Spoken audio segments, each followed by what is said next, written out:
গুলি করার সাথে সাথে আমার সাথে 4 জনের জন্য 5 জন ছিল, 2 জন জায়গায় স্পট ডেড, আর আমার চোখে, কপালে, হাতে, মাথায় বুলেট লাগছে।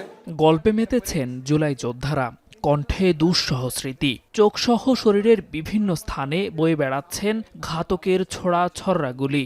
অরিজিনালি সামনাসামনি গুলি করে একদম বুকের ভিতরে মাইরা জায়গায় স্পট করে দিয়েছে। এক একজনের মনে করেন যে মাথায় 4টা-5টা করে কুপ দেওয়া, আবার কারো পায়ে বুলেট, কারো এদিক দিয়ে ঢুকে পিছন দিয়ে বের হয়ে গেছে।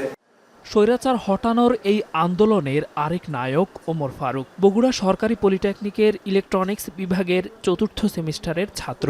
4 আগস্ট গাজীপুর আনসার একাডেমির 3 নম্বর গেট এলাকায় গুরুতর আহত হন।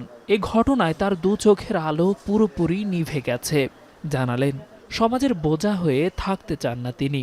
যাদের আপনি হাত পাও চলে না, তারা অবশ্যই কোনো না কোনো কাজে দক্ষ বা কোনো কাজ পারে, বা না পারলে তাকে কোনো কাজ ট্রেনিং দেওয়া হোক, ট্রেনিং অনুযায়ী তার সেই কাজে যদি তাকে চাকরি দেওয়া হয় বা একটা সুযোগ দেওয়া হয় বা সেই কাজে স্থানান্তর করা হয়, তাহলে তার পুনর্বাসনটাও যথাযথভাবে হয়ে গেল, সে নিজেকেও পরিবারের বোঝা না হয়ে নিজেকে স্বনির্ভর করে নিল। শুধু ফারুকই নয়, ভবিষ্যৎ নিয়ে অনিশ্চয়তায় কাটছে জুলাই আন্দোলনে আহতদের জীবন। চিকিৎসকরা বলছেন, আহতরা মানসিক ট্রমায় ভুগছেন। চিকিৎসার পাশাপাশি সঠিক পুনর্বাসনই এর সমাধান।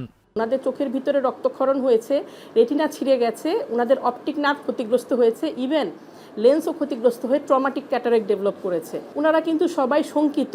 হ্যাঁ, ওনারা এখন বুঝতে পারছেন যে ওনাদের চোখের অবস্থাটা কি। ওনারা চান যে পরিবার নিয়ে জীবিত থাকতে, সুস্থভাবে থাকতে, সম্মানের সাথে থাকতে। জুলাই শহীদ ফাউন্ডেশনের মাধ্যমে শহীদ পরিবার ও আহতদের আর্থিক সহযোগিতার কার্যক্রম চালাচ্ছে সরকার। নানা সীমাবদ্ধতায় সাহায্যের টাকা পেতে দীর্ঘ সময় অপেক্ষা করতে হচ্ছে বলে অভিযোগ সেবা প্রার্থীদের। আমাদের কাছে যারা আসতেছে আমরা তাদেরকে সাহায্য করতেছি। প্রায় 5000-এর উপরে যাদের যেসব ফ্যামিলির কাছে পৌঁছে গেছি, তারা কিন্তু কোনো অভিযোগ করে নাই। হয়তো সংখ্যা নগণ্য, এটা হতেই পারে। এত বড় বিশাল একটা কার্যক্রমের মধ্যে কিছুটা ঘাটতি থাকতেই পারে। তবে বলবো, হতাশার কোনো কারণ নাই, আমাদের দরজা সবসময় খোলা।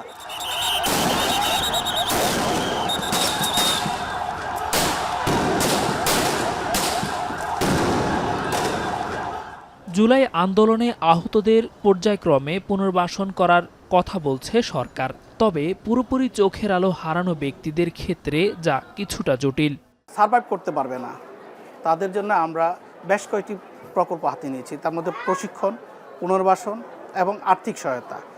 আমাদের 3টা কার্যক্রমই একই সাথে চলমান। প্রধান উপদেষ্টার আমাদের কাছে তালিকা চেয়েছিল, আমরা সেই তালিকা প্রধান উপদেষ্টার কার্যালয়ে জমা দিয়েছি এবং বিভিন্ন সংস্থাকে দিয়েছি যে এই 26 থেকে 30 জন আছে পুরোপুরি অন্ধ হয়ে গেছে, তাদেরকে তারা বিশেষভাবে প্রশিক্ষণ দেওয়ার ব্যবস্থা করবে। আন্দোলনে আহতদের চিকিৎসা সেবা নিশ্চিতে 3 ক্যাটাগরিতে ভাগ করে কাজ করছে সরকার। একইভাবে কর্মক্ষম আহত ব্যক্তিদের উপযুক্ত কর্মসংস্থানের ব্যবস্থা করার দাবি তাদের। দেলোয়ার দোলন, এখন, ঢাকা।